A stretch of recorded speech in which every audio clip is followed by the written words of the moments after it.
Welcome 6th graders to your first flip video of the school year. The purpose of this flipped video is to introduce you to the vocabulary that we will be using throughout the first chapter, which is based upon geography and learning about geography. The title of this lesson is called Map on My Lap, which is also the title of a book that we're going to be looking over in class. Throughout this flip video, what you're going to see are a number of vocabulary terms that you need to know and understand.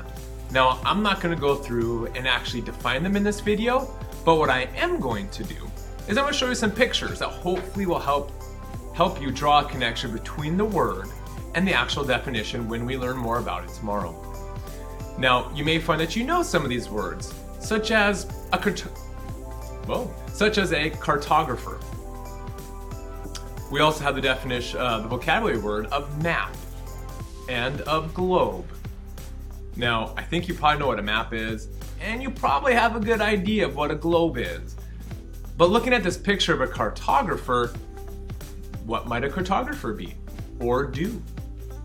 If you have a guess, maybe just whisper it to the computer, because I might be able to hear, maybe. We also have the vocabulary word of longitude and latitude. I love these two pictures because they show a great example of longitude and latitude. We also have the word equator. Now again, you may have an idea of what these three words are, but these pictures definitely give you a good visual representation. Next we have prime meridian, followed by scale and compass rose. Now it'll be interesting when we talk about these in class how many of you have heard but also actually know what these are and what we use them for. The final two words I'm going to let Mr. Mint do. Now Mr. Mint was in my introductory video and I forgot to introduce him. So without further ado, please clap your hands or put your hands together for the one, the only Mr. Mint.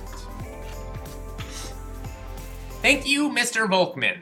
Now, ladies and gentlemen, the next word is legend, followed by grid.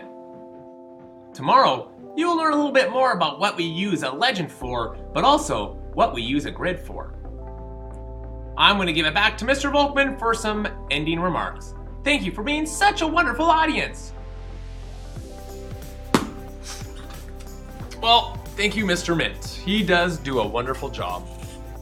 Now, normally, I will tell you guys that there will be a short flipped assessment to let you know, or for me to see if you understand what I taught in these flip videos. However, I didn't really teach anything in this flip video. I just introduced some words, some vocabulary words. However, to get you used to taking a short quiz after watching a flip video, please go to Edmodo, go to the flipped assessments part of Edmodo, click on that button, and there'll be a very, very short flipped assessment. Don't worry if you don't get any right. This flipped assessment is just for you to get used to going to an assessment after watching a flip video. Well, I hope you enjoyed this flip video. Feel free to go back through it, relook at the pictures if you need to, and I'm very much looking forward to seeing you in class tomorrow.